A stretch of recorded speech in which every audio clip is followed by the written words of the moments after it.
Berita pertama datang dari sidang ketiga kasus dugaan korupsi proyek KTP elektronik yang digelar hari ini di Gedung Pengadilan Tindak Pidana Korupsi, Jakarta. Sebelumnya, juru bicara Komisi Pemberantasan Korupsi, Febri Diansyah mengatakan 7 saksi akan dihadirkan dalam sidang lanjutan kasus dugaan korupsi pengadaan KTP elektronik.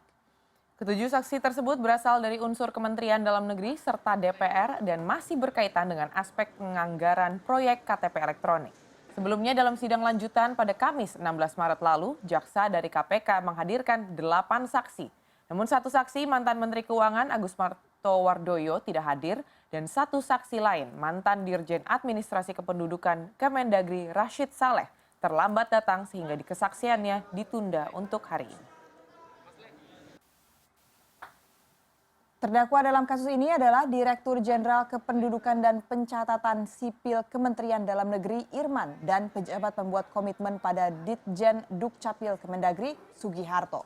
Puluhan pihak disebut menikmati aliran dana pengadaan KTP elektronik tahun anggaran 2011-2012 dari total anggaran 5,95 triliun rupiah.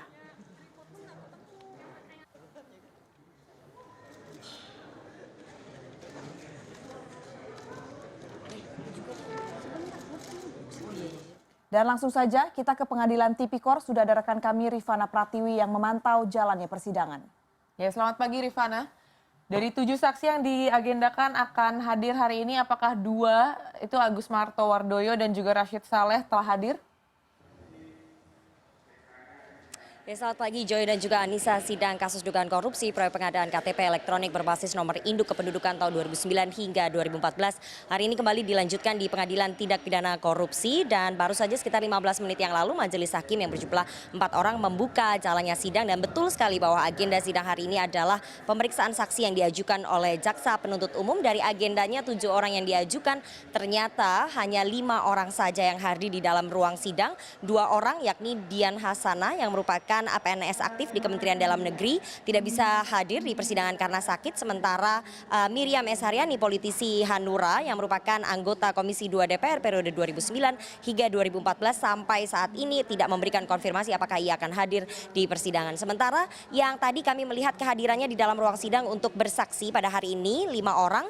Yang pertama adalah Teguh Juwarno, politisi dari Partai Amanat Nasional, mantan Wakil Ketua Komisi 2 DPR periode 2009 hingga 2014. Kemudian ada nama Taufik Effendi, mantan Wakil Ketua Komisi 2 dari fraksi Demokrat periode yang sama 2009 hingga 2014. Dan Profesor Dr. Rashid Saleh ini merupakan mantan Dirjen Kependudukan dan Administrasi Kementerian Dalam Negeri. Sebetulnya Rashid Saleh menjadi saksi pada persidangan pekan lalu, karena pekan lalu ia terlambat maka majelis hakim memintanya untuk memberikan kesaksian pada hari ini. Sementara ada juga nama Wisnu Wibowo. Wisnu Wibowo ini merupakan mantan Kepala Perencanaan di Kementerian Dalam Negeri. Ada juga nama Suparmanto, mantan Kepala ataupun Kepala Kasubag dari Ditjen Kementerian Dalam Negeri. Jadi total ada 5 orang yang nanti akan digali keterangannya teman-teman oleh tim jaksa penuntut umum dari Komisi Pemberantasan Korupsi, terutama memang terkait dengan proses dari penganggaran di Kementerian Dalam Negeri dan juga di Komisi Pemerintahan DPR RI, karena berdasarkan surat dakwaan pada sidang yang pertama dari nilai total anggaran 5,9 triliun rupiah,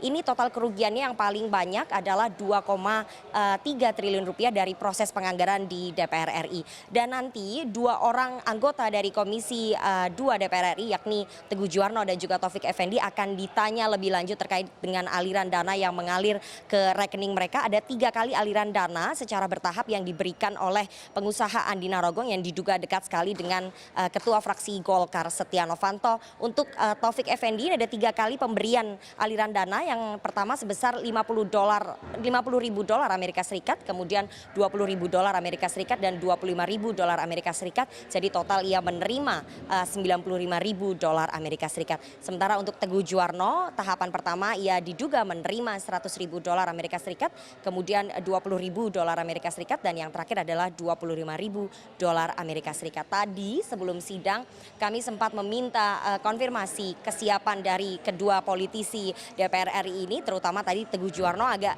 cukup siap yang mengatakan sedang membawa membawa data-data dan juga notulen-notulen rapat pada saat ia berada di Komisi 2 DPR, dan ia memastikan bahwa tidak ada sepeser pun uang dari proyek pengadaan KTP elektronik yang mengalir ke rekeningnya, karena sebetulnya Teguh Juwarno ini hanya menjabat 11 bulan menjadi Wakil Ketua Komisi 2 DPR dari periode Oktober 2009 hingga bulan September 2010, sehingga praktis banyak sekali sebetulnya rapat-rapat di Komisi 2 yang membahas tentang proyek pengadaan KTP elektronik yang tidak ia ikuti, dan ia membawa bukti-bukti berupa notulen-notulen rapat tersebut. Berbeda sekali dengan Taufik Effendi, politisi dari Partai Demokrat yang juga mantan Wakil Ketua Komisi 2, tadi ia sama sekali tidak mau memberikan keterangan, hanya sedikit saja yang mengatakan bahwa tidak ada aliran dana sedikit pun yang mengalir ke rekeningnya.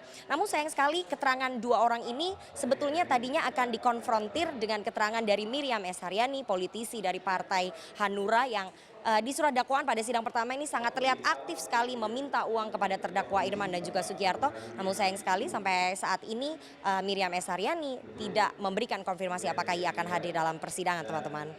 Baik, Rifana, terkait aliran dana yang kemudian dibagi-bagikan ini, apakah Anda sudah mendapatkan informasi dari mana sumber dana IKTP yang akhirnya dibagi-bagikan oleh Andi Narogong? Ya, berdasarkan surat dakwaan yang kami dengarkan pada persidangan pertama, memang aliran dana yang diberikan kepada politisi dari beberapa partai di Komisi 2 DPR RI ini sebetulnya mengalir dari terdakwa pertama, yakni Irman, mantan Dirjen Dukcapil Kementerian Dalam Negeri, dan juga terdakwa 2 Sugiharto yang merupakan mantan Direktur Pengelolaan Administrasi di Kementerian Dalam Negeri. Namun ternyata uangnya tidak berasal dari mereka berdua, tidak berasal dari Irman maupun juga Sugiharto.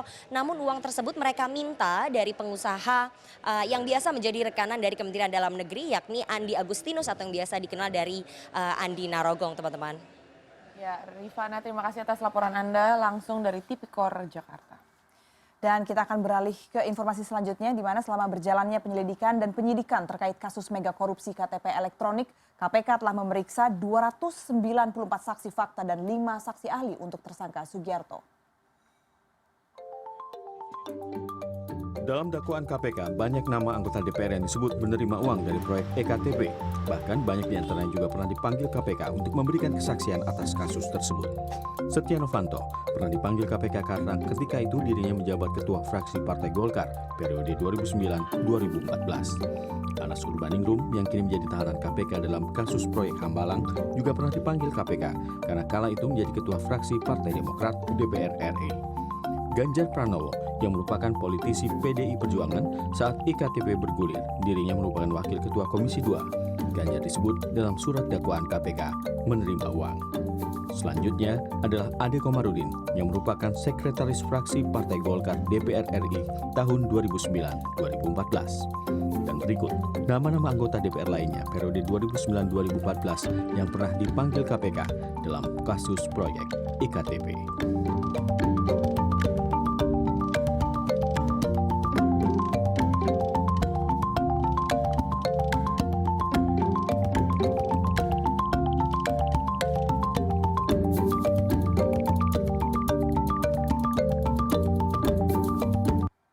Selanjutnya kita akan beralih langsung ke gedung KPK. Sudah ada Dea Intan Kartika di sana. Selamat pagi Dea.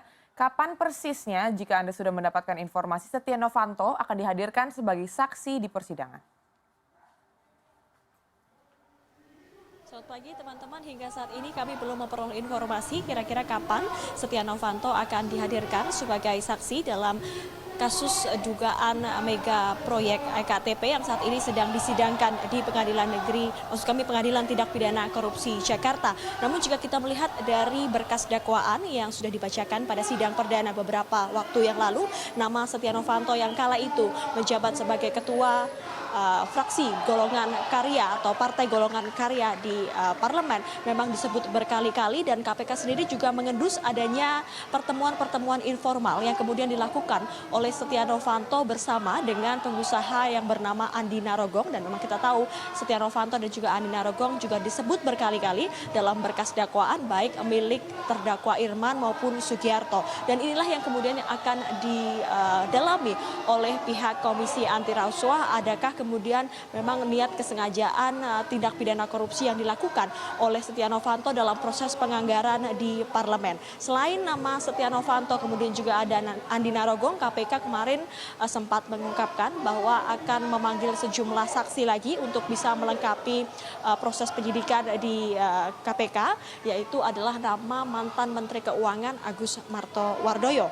Agus Martowardoyo rencananya pada akhir bulan Maret 2017 ini akan dihadirkan atau akan dipanggil oleh penyidik KPK untuk dimintai keterangan soal bagaimana kemudian adanya perubahan anggaran dari dana hibah luar negeri menjadi APBN murni. Kita tahu bahwa sebelumnya rencana mega proyek senilai 5,9 triliun rupiah ini akan dibiayai oleh dana hibah luar negeri, namun ada beberapa hal yang kemudian membuat pencairan dana untuk atau anggaran untuk proyek ini kemudian tidak bisa dilakukan dan akhirnya diubah sumber pendanaannya menjadi APBN murni, dan itu atas restu dari Menteri Keuangan saat itu yaitu Agus Martowardoyo. Dan kita masih menantikan untuk kehadiran dari Agus Martowardoyo yang memang akan dipanggil sekiranya yaitu pada akhir bulan Maret 2017.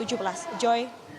Ya, Dea, sebenarnya jika kita berbicara mengenai saksi yang sudah diperiksa, tentunya ada ratusan saksi dari berbagai pihak karena ini memang merupakan kasus yang cukup complicated begitu. Tapi Dea, apakah ada pihak lain yang kemudian akan diperiksa KPK dalam kasus ini dari informasi yang Anda dapatkan?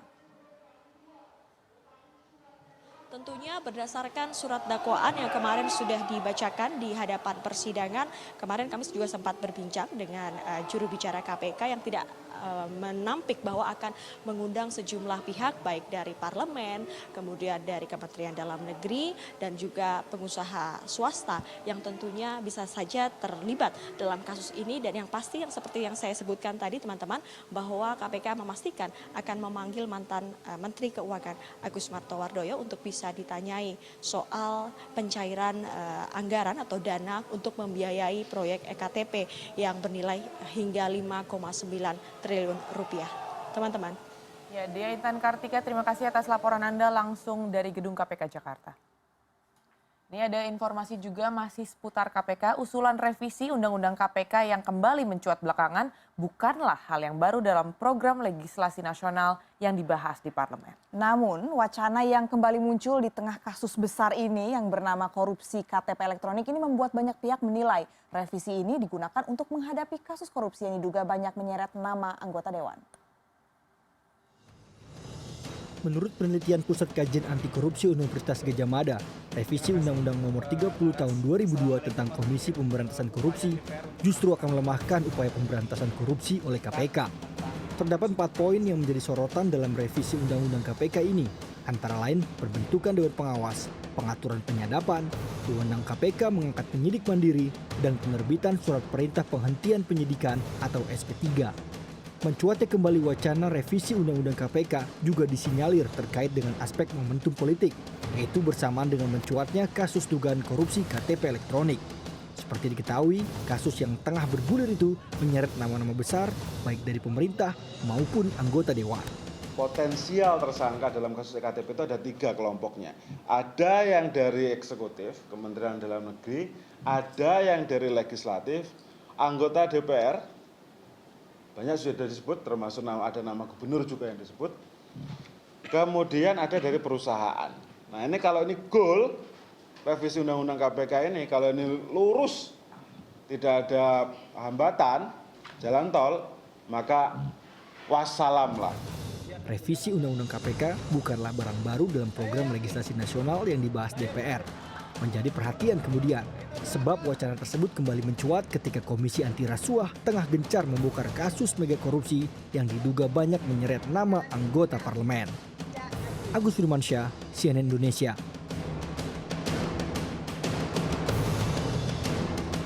Ya, ini kasus yang cukup complicated juga seperti tadi saya Mega bilang, dan proyek karena soalnya. mega proyek yang juga bersifat multi years begitu dan juga melibatkan banyak sekali pihak, eksekutif, legislatif maupun perusahaan-perusahaan yang juga telah disebutkan.